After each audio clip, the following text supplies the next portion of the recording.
Hello friends, welcome back to our channel English with Shiva. So ఈరోజు క్లాస్లో మనం figures of స్పీచ్లోని one more topic alliteration గురించి మనం డిస్కస్ చేసుకున్నాం. ఈ అల్లిటరేషన్ గురించి ఖచ్చితంగా ఏపీలో కానీ తెలంగాణలో కానీ డిఎస్సికి సంబంధించి ఎస్జిటి లేకపోతే స్కూల్ అసిస్టెంట్ ఇంగ్లీష్లో ఖచ్చితంగా ఒక మార్క్ అడిగే ఛాన్స్ అయితే ఖచ్చితంగా ఉంది. ఒకసారి చూద్దాం. And I have return many examples for it. వీటి కోసం చాలా ఎగ్జాంపుల్స్ రాశాను, ఒకసారి వినండి, ఈజీగా అర్థమయ్యే ఛాన్స్ ఉంది. సో చూడండి, మనకు అల్లిటరేషన్ అంటే మనం గుర్తుపెట్టుకోవాల్సింది ఏంటంటే, ఒక సెంటెన్స్లో ఇచ్చిన sentence repetition of consonant sounds repetition ఎక్కడ ఉంటాయి మనకు తెలిసినవి కాన్సోనెంట్ సౌండ్స్ అన్ని కూడా.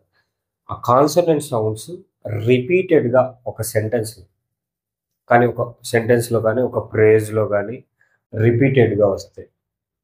సో దాన్ని మనం అల్లిటరేషన్ అన్నట్టు బాగా గుర్తుపెట్టుకోవాలి. కాన్సోనెంట్ సౌండ్ రిపీటెడ్గా ఒక సెంటెన్స్లో కానీ లేకపోతే ఒక ఫ్రేజ్లో కానీ వస్తే దాన్ని అల్లిటరేషన్. సో దేనికోసం ఎక్కువగా దీన్ని యూజ్ చేస్తామంటే రైమింగ్ పర్పస్ కోసం ఎక్కువగా యూజ్ చేస్తూ ఉంటారు. చూడండి, first example. So Peter Piper picked a peck of pickled peppers. So మనం చూసుకున్నట్లయితే చూడండి, ఇక్కడ Peter Piper picked pickled peppers అన్నీ కూడా ఇక్కడ మనకు పా సౌండ్ అనేది రిపీటెడ్గా వస్తుంది. మనకు పా సౌండ్ అనేది ఖచ్చితంగా మనకు తెలిసిన విషయమే. This is the consonant sound.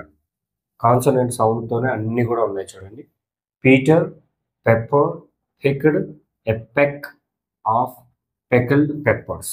So Peter Piper picked a peck of pickled peppers. So మనకి ఎక్కడ చూసినా కూడా పా అనే సౌండ్తోని రిపీటేషన్ అనేది జరిగింది. సో మనకున్న రూల్ ప్రకారం ఏంటంటే repetition of consonant sounds. Consonant sound రిపీటెడ్గా వస్తుంటే దాన్ని అల్లిటరేషన్ అని అంటాం. చూడండి, one more example. Seashells by seashore. C C C C. So 4 times అనేది సా సౌండ్ అనేది రిపీట్ అయింది. తెలిసిన విషయం, సా సౌండ్ అనేది మనకు కాన్సోనెంట్ సౌండ్. నెక్స్ట్ ఎగ్జాంపుల్ చూడండి. Big brown beards bounce balls. బ బ బ బ బ. ఎక్కడ చూసినా బ సౌండ్ అనేది కాన్సోనెంట్ సౌండ్ అనేది మనకు రిపీటెడ్గా వచ్చింది. సో కాబట్టి ఇది అల్లిటరేషన్ అన్నమాట. సో నెక్స్ట్ చూడండి. So dancing dolphins dazzled delighted.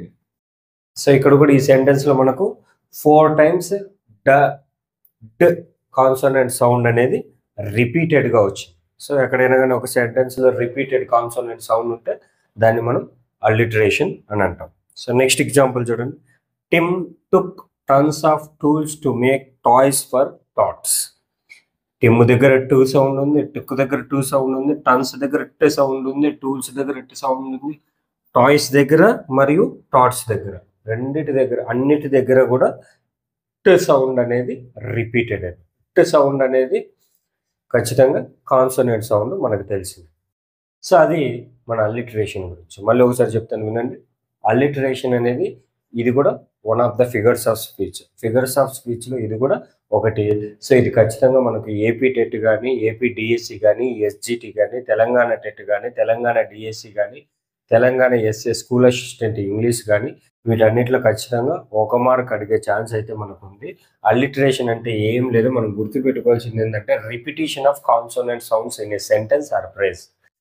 ఒక ఫ్రేజ్లో కానీ ఒక సెంటెన్స్లో కానీ రిపీటెడ్గా ఒక కాన్సోనెంట్ సౌండ్ వస్తూ ఉంటే దాన్ని అల్లిటరేషన్ అంటాం.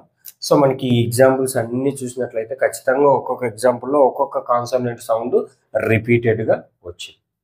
I hope you understood. So మీ అందరికీ క్లాస్ అర్థమైందని అని అనుకుంటున్నాను.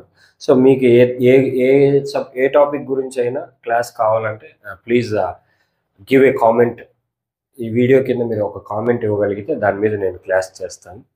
And please like my channel and please subscribe to all the competitive preparation. ఎవరైతే కాంపిటేటివ్ ప్రిపరేషన్లో ఉన్నారో వాళ్ళందరికీ కూడా షేర్ కూడా చేయాల్సిందిగా కోరుతున్నాను. Thank you.